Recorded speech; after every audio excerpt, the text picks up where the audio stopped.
right, Chris, whenever you're ready, sir. Good morning, guys. My name's Chris Gerstner. I'm from New Orleans, Louisiana, and I'm going to tell y'all a story about a little hurricane called Katrina, okay? This was, August the 29th, 2005. My wife, my son, my mother, my father, they all left town. Stupid Chris says, I'm going to stay. So I stayed behind. You know, hurricane's coming. So my wife and I, we talking on the cell phone back and forth, and my wife calls me and says, hey, you're going to be all right. The hurricane's coming our way. I said, sure, no problem. I'm going to stay then. So I'm sitting in the living room watching TV, and this hurricane's coming. Well, I'm sitting there watching TV, eating, phone rings, I'm talking to my wife again. I said, oh, everything's good. I said, look, while I'm talking to her on the phone, I said, oh, we got a little water coming in the house. I said, I'm gonna go get the broom, just try and keep it out, you know, so it don't tear everything up in the house. So I go to the back door to open the back door, and back door won't open. I'm like, man, what the hell's wrong with the door? I'm pulling on, I unlock all the locks, make sure they unlock. Well, we had what they call jalousie windows. You turn the crank, the window rolls out. I'm on the phone with my wife now, and it's like, holy crap. The water is 8 feet deep outside of my house. Well, I turn and I run through our laundry room, through the kitchen, and as soon as I get into our living room, we got a 6x6 picture window. Well, that sucker blows in. Here comes the water. It comes in my house, it's picking furniture up, everything, flipping it all over the house. And there's me standing there. Well, it picks me up. It ripped my clothes off of my body. That's how fast this water came in. Well, here I am, I'm standing in the house naked. And what do? I'm like, what am I gonna do? So I was still on the phone with my wife. I dropped the phone now, so I dropped it. Well, I had a bag packed because I was gonna leave. Well, that bag goes floating right by me, so I grabbed it. Well, inside the bag I had a change of clothes. I wore glasses at the time, and I had my wallet and a few other things. Well, I put the shorts on, and now I'm standing there, I'm like, where the hell am I gonna go? This water's coming in my house. I wound up standing on the toilet in the bathroom, trying to keep my head above the water. And here comes this end table that we had in the living room, it floats in the bathroom. I take the table, I break the window out. Now, I don't know about y'all, but my house, the bathroom window was this big. And at the time, I was much bigger. I weighed over 300 pounds back then. Well, I didn't know how I was gonna get through. Well, I got through this window, I'm out. When I swam out, I was like, oh my God, the world is coming to an end. Well, now look, let me tell y'all, this water is pouring in here. I lived 250 yards from where one of these levees broke. And I'm in the house, I'm outside the house now, okay? I have to hang on to the gutter because the water is moving so fast. It's got me stretched out. I'm just hanging on, saying, please don't let me float away. Well, the water finally started to slow down, so I was able to get on the roof. Well, it's steady rising. So I wound up having 14 feet of water in my house. The water's steady rising. All that's left is the peak of my roof and me sitting there on the top. So I'm like, what am I gonna do? So I look, go ahead. Were you still naked at that point? No, I put my clothes back. I put shorts on, okay? I put shorts on. Yeah, that was a good question. What are you thinking about? All right, so here we go, let's go.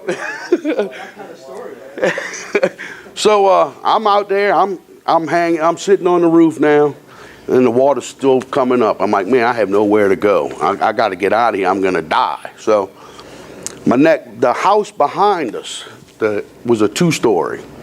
So I swam to it. I knocked out the window with a piece of wood that was there, and I climbed in the second floor window, and I'm in the house. I know I'm safe.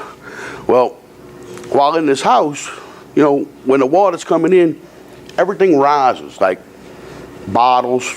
Well, all of the people's liquor floated to the second floor. I sat on the end of the bed, and I grabbed a bottle of Crown Royal, and I just started drinking it. Well, I was on fire, my stomach. Now, this is, I haven't eaten anything now since I was eating when the water came in the house, but now I'm here, it's all I got, drinking this liquor. I sat on the end of the people's bed, I passed out. Well, I woke up about, I guess it might have been 30, 40 minutes later, and the whole house is shaking. I'm like, what the hell is this? Is the house gonna float away? Well, I went outside on their roof, and there's a helicopter. I know y'all saw it on TV, all the people getting picked up off the roof. Well, the helicopter was so close to the house, it was shaking the house. Well, they're trying to drop the line down to get me, and it keeps getting hung up in the trees, so the guy says, I'll come back and get you later. So, no problem. Well, a day goes by. The second day goes by. The third day goes by. Here I am, I'm sitting in this house. It's hot. It's 100 and something degrees. You still got water in the house, you know, and all of a sudden, I hear a boat. And I'm like, man, where's this boat? And here it comes. This little bitty John boat, which y'all would know it's a giant aluminum boat. It's two firemen. They come by, they pick me up. Man, I'm hugging and kissing these guys. I'm like, thank y'all, man. Look, y'all saved me, saved me. So they pick me up, and 5 other people that stayed in my neighborhood. They drive us to a bridge in the middle of a park. They dump us off on the bridge. Well, we spent the night there. Now, this is the 4th day. And no food, no water, no nothing. Woke up, spent the night there, woke up the next morning. I said, I'm getting out of here. Well, they had picked up some elderly people who were there. They had died. They passed away on the bridge. So I said, I'm getting out of here. And the only way out was to swim or try and walk out of here. So we walked. Me and a couple other guys that were there, we walked about 4 miles. We came to the interstate. And behind the interstate was the railroad tracks. Well, that's the only thing that stayed high and dry through the whole city was the railroad. I had to swim across the interstate, get up on the railroad tracks, and now we're safe. We high and dry. Walked another 3 miles and came to where the city, I don't know if you've ever been in New Orleans, but the city, it wides off. You can go one way, you go to Metairie, and one way you go into New Orleans, the city itself. Well, I said, I'm not going to New Orleans because the only place to go is the Superdome, and I know y'all saw what happened at the Superdome. So I proceeded to keep on walking. I'm walking. So I said, I'm going to go to my sister's house. Well, my sister lived in a part that never flooded. So we walking. We come to they have floodgates that they close when the water's coming, you know. So I climbed over the first wall, and I walk across the little bridge. And as I'm coming over the second wall, the police are there. And I hear, and the guy says, where are you coming from? I said, man, I just walked out of my house. I lived in New Orleans, blah, blah, blah. He says, where are you going? I said, I'm going to my sister's house. She lives 2 blocks away. I said, I know nobody's there, but I said, I'm going there. No, you're not. So they followed me. I wound up going to her house. They would not let me go in. They told me keep on walking. So I walked to a hotel, which was right off the side of the I-10. It was called the Landmark Hotel. The sheriff's department had taken over the whole hotel. Now, they had gone to the Kmart's, the Walmart's, everything, and got all the clothes and everything they could get for people and everything. Now, remember, I'm in shorts, no shirt, no shoes, and I got this bag with my wallet in it. That's it. That's all I got left. Well, as you go into the hotel, they say, we're going to take care of you. The first thing the lady asked me, she said, what do you need? I said, look, I need a toothbrush. I need to brush my teeth. Well, she comes running back out. She gives me a toothbrush. Boy, I said, boy, that's great. She said, you want to take a bath? She says, all we got is cold water. I said, sure. So she puts me in a hotel room. I get in there, take a shower, I pass out. Wake up, go downstairs, and by now the news crews are coming in town, and everything's getting crazy. Okay, it's really crazy. So they tell me, look, we're gonna start shuttling people out of here.